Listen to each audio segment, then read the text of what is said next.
All right, let's get into it. We are heading back to Hawkins to try and make sense of some of the biggest unanswered questions and, yeah, let's be honest, some of the plot holes in Stranger Things.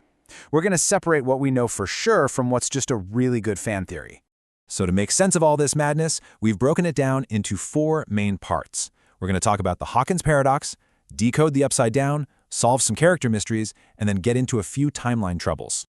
Okay, first up, the Hawkins paradox. Or, the giant, dimension-ripping elephant in the room.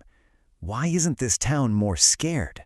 Think about it. A huge, fiery canyon literally rips their town in half. And what do we see? Kids are using it as a sledding hill.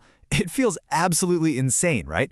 But believe it or not, there's actually some logic to why everyone in town just kind of shrugs it off.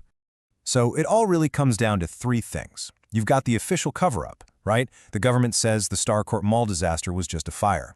Then there's how people rationalize it. They start talking about a Hawkins curse, which is basically a way of saying, weird stuff happens here, what are you going to do?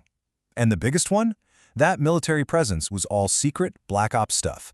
The public had no idea what was really going on. Okay, and this one is a huge question. I mean, Hopper and the gang, they kill soldiers, they blow up millions of dollars of military gear, and then they just go home? How on earth were there no consequences for any of that? Well, the answer is actually pretty simple. It was all a black ops mission. That means it was completely off the books. Secrecy was the #1 goal. I mean, can you imagine the government formally arresting them? They'd have to admit that, oh yeah, dimensional portals, secret labs, and actual monsters are a thing. No way. That was never going to happen. All right, let's switch gears and talk about the Upside Down itself. It's time to decode the rules of that creepy other place and figure out the origins of its biggest threats. Now, here's a really good one, and maybe a genuine plot hole. We know there's no water in the Upside Down, right? Steve's pool is bone dry. So, why was the sensory deprivation tank in the lab still full?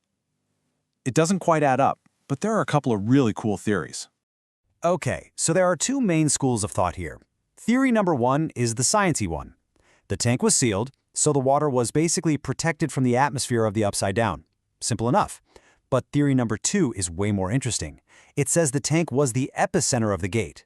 So the water wasn't just water, it was like a magical copy, an extension of 11 herself when she tore that hole in reality. So how did the Mind Flayer go from being this, big, spooky cloud of particles to the spider monster that Vecna controls? We never actually see it happen, but the show gives us all the clues we need. It wasn't a random change. It was a deliberate creation. So check this out. It really shows how Henry Creel basically became the architect of his own monster. First, 11 banishes him to this weird dimension. There, he finds this raw, shapeless cloud of something. And using his powers, plus his creepy obsession with spiders, he literally shapes that cloud into the spider creature. And then, over time, he merges with it, creating a new, shared body for both of them. And that's how we get Vecna. Okay, let's zoom in a bit and look at some character mysteries. Those little personal puzzles that we're all still trying to figure out. This is a really interesting one. So Will and Vecna have this connection, right? We see Will feeling Vecna's memories earlier. So why didn't he feel the pain when Nancy, Steve, and Robin were lighting Vecna on fire? He should have felt all of that, shouldn't he?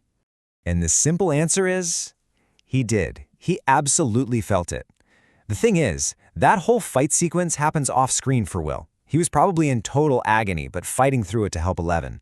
The showrunners just kept him out of the shot to keep his return a surprise. And luckily for him, that psychic link got severed just before the final blow. Okay, what about Dr. Sam Owens? Remember him? He was a major ally. The last time we see him, he's being captured by the military in Season 4, and then, poof, he's just gone. What happened to him? Well, basically, he got canned. Dr. Owens was seen as being way too soft on 11. So after she escapes, the government just brings in this other guy, the much more ruthless Colonel Sullivan, to take his place.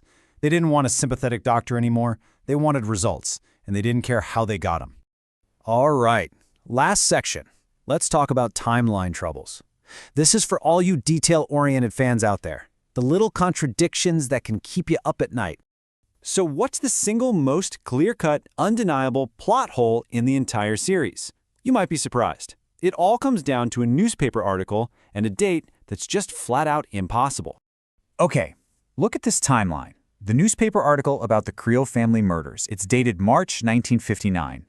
but we know for a fact that Henry Creel committed those murders in November 1959. So, the article came out a full 8 months before it happened. Whoops.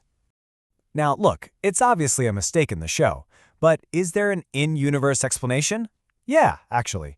It's a small-town newspaper with probably not so great proofreading. A simple misprint on the date? Totally believable.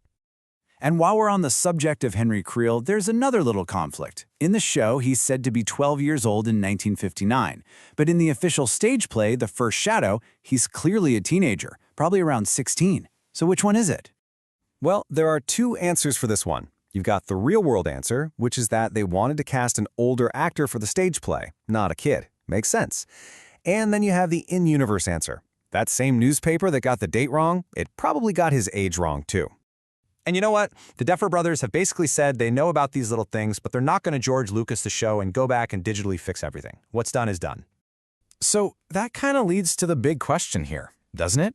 Do these little plot holes actually weaken the story, or are they just part of the fun for fans like us to find and debate? It really makes you think about how we all watch the shows we love.